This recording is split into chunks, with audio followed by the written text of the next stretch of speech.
nauseating. Oh, this never happened before. Oh, here I go, and perfect scapular retraction.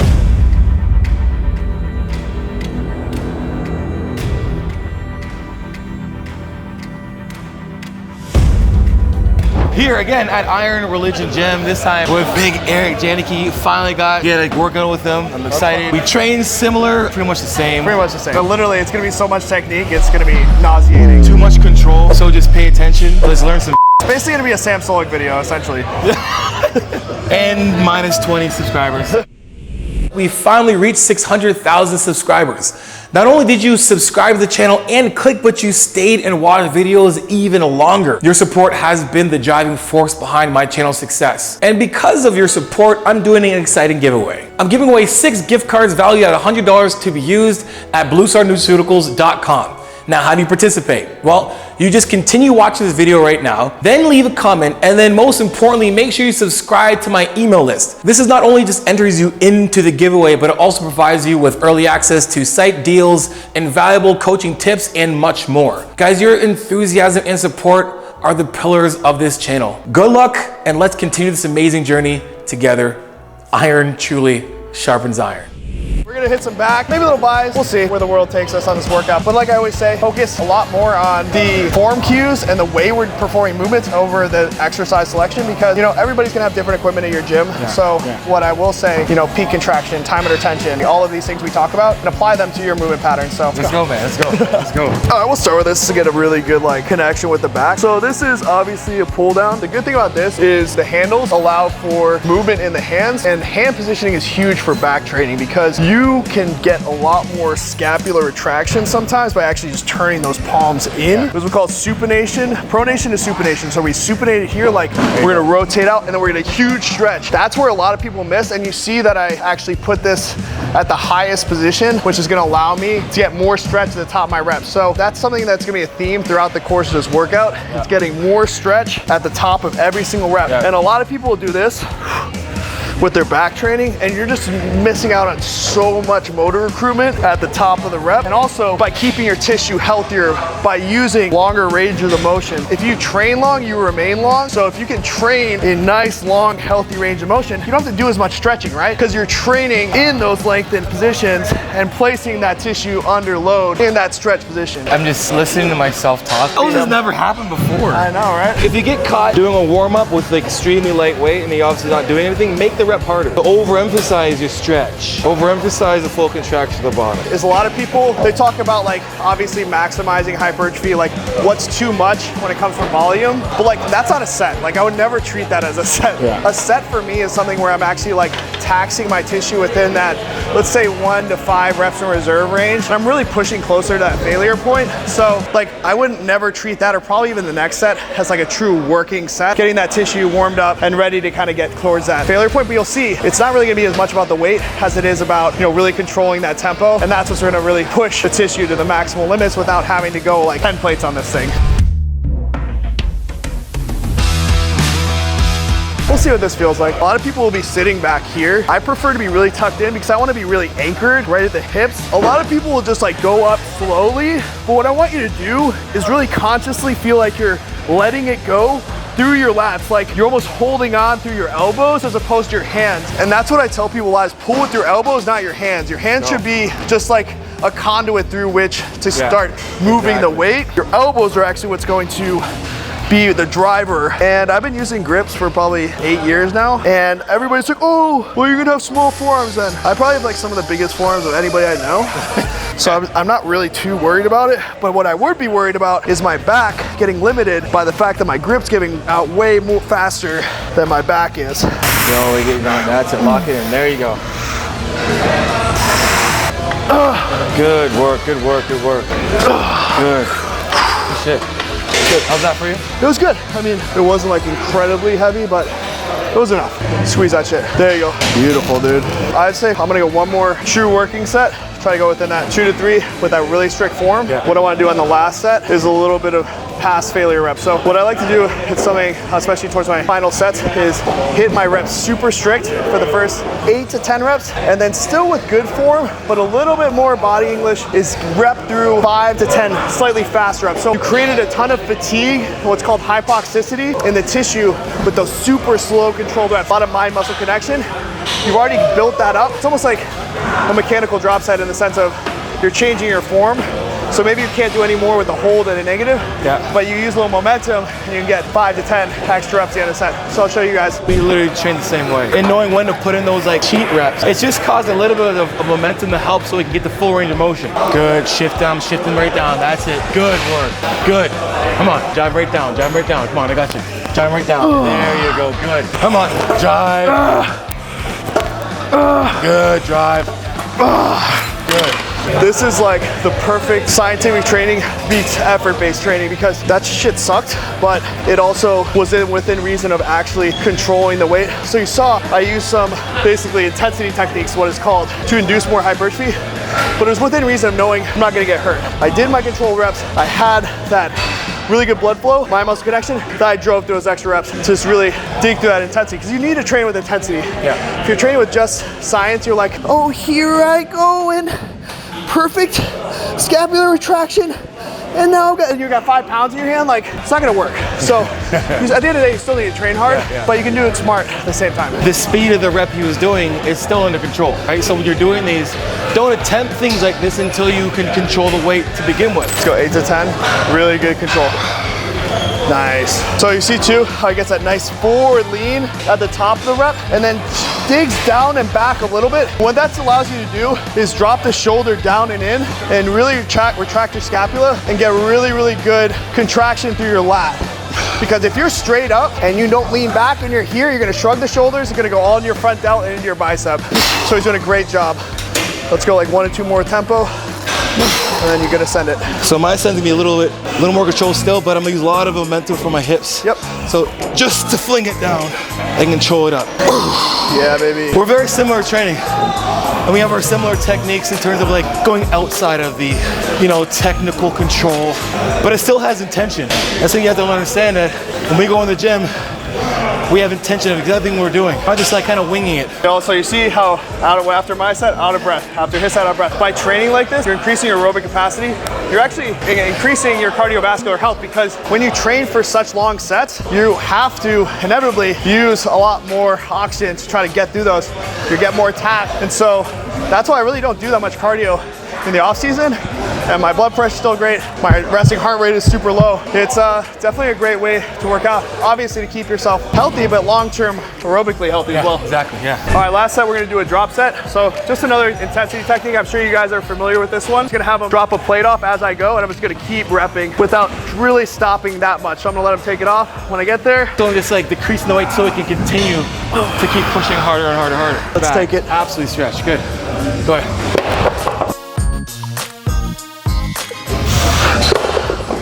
Pull. All right, take it. Good. Oof. Come on, pull. Oh. Good shit. Oh, fuck me. Nice. Great stretch. Take one off. Yep. One. Got it. Let's go. One more. Yep.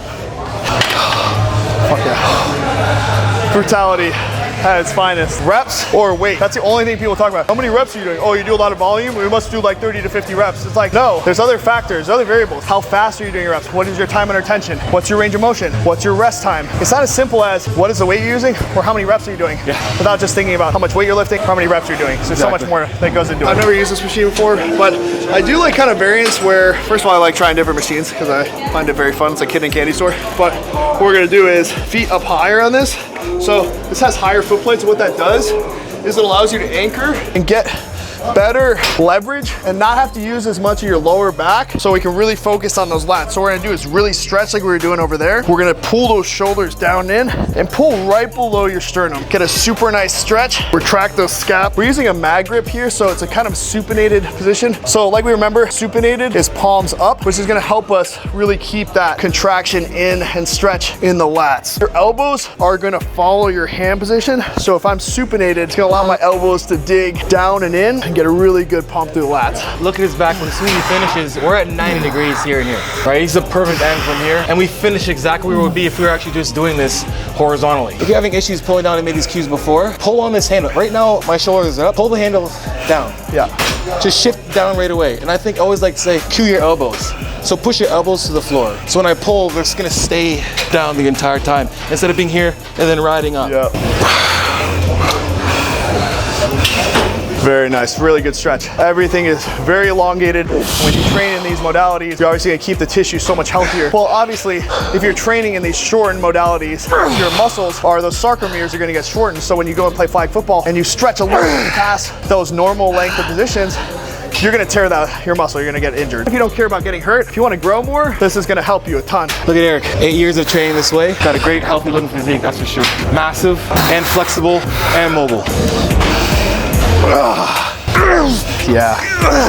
Even with these grips, my forearms are literally on fire. So you're still gonna grow your forearms when you're training like this, even with grips. And that's why the forearm pump is gnarly right now. But definitely would behoove all of you who wanna grow your back. Invest in some grips. He has the Versas, I've got the Cobras. People that think they're training one RIR, you're not. Like it's cool having your RPE and RIR. But if you don't know what actual failure is, that stuff doesn't matter. Obviously you don't have to train to like literally gonna pass out every set, but you should know, you start to understand how close are you truly. Just because it starts to burn doesn't mean you're 1 rep in reserve. It means you're a lot of reps in reserve. And there's other ways to kind of increase intensity like we showed you. So we're gonna do reverse facing pull down. So the reason that these are great is first of all, increases range of motion, but then a really good peak contraction. What I like about this too is the other arm that's up is sitting under that tension, that stretch position the entire time. So the other arm's not resting. That's because of stupid descriptive shit thing. Oh, for fuck's sakes. What? I've never seen that before. That's not the manufacturer. And if it is, it is. If it is, you're an idiot. Look, sick lat gains right now. Very disappointing pre-core. Yeah, you're good.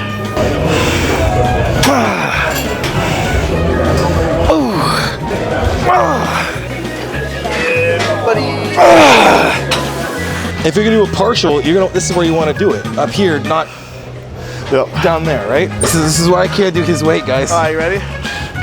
All right, no sus. It's only sus if you make it sus.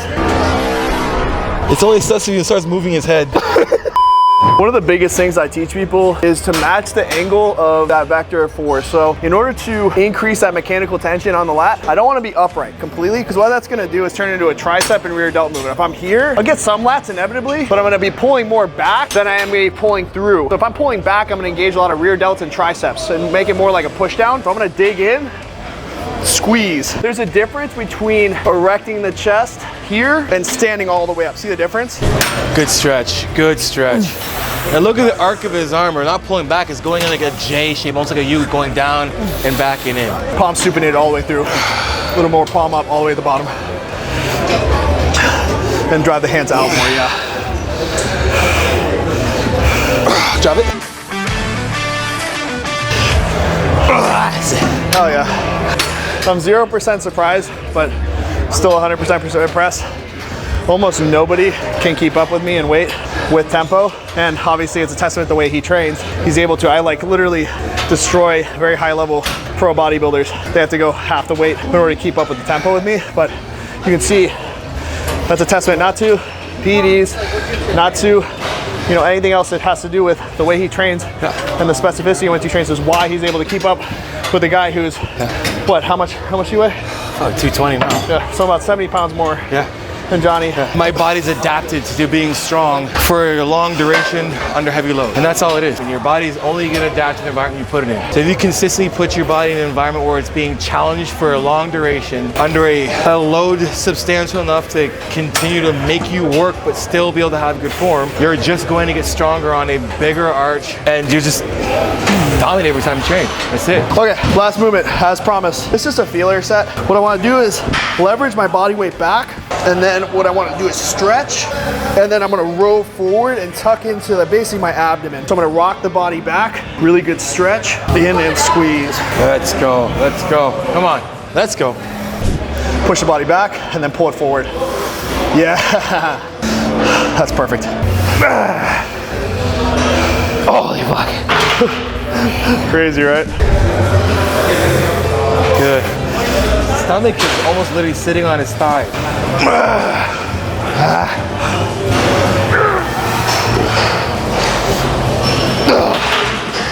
So if you use a ton of weight at the beginning of your workout, you're not warmed up, that's where something might go awry. So we are fatigued, we don't have to use as much weight, we're doing more compound movements, but it's still very safe. So top set, last set of the day, I'm gonna go up to 2 plates and we'll see what we can get. Fucking set it. Let's go, finish strong, let's go. Last set, best set, last set, best set. Nice.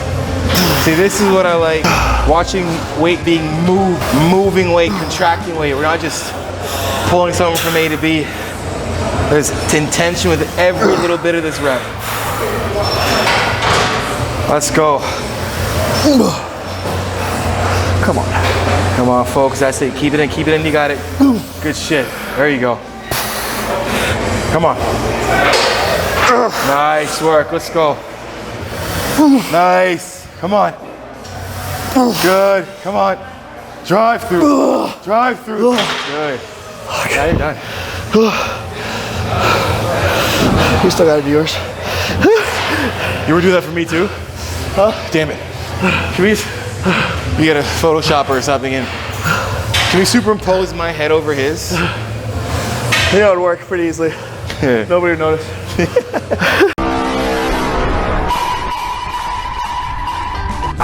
Nothing left. Come on, I got you for a few more. Let's go.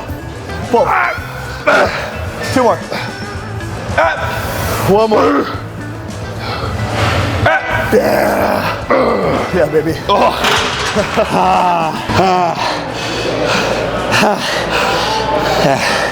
He'll thank me later. How would you rate this workout, and how is it maybe a little different? I mean, like, for example, you tried this exact. I've done deficit before. Great exercise, great workout. That's a 10.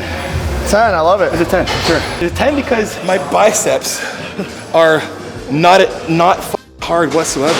My back is done. Wrong, boys, traps. There's nothing else I can do. Yeah, honestly, couldn't be thankful enough to you. Dude. To you guys as well. Absolutely awesome. Thank you, man. Give you guys double thumbs up. Yeah. Guys, absolute pleasure. Got Eric on the channel. We're definitely gonna do more of this because, again, I can't get enough of training with people that have the same light and the same thought process, same purpose, and want to, you know, spread this type of message, which is like basically training efficiently, doing what's necessary. That is it. Appreciate you guys watching. Make sure you guys follow my boy Eric Janicki. Give him a follow. Till next time, you know it is. Iron sharpens iron. Progressive overload your life. In the meantime, keep dream chasing. Peace.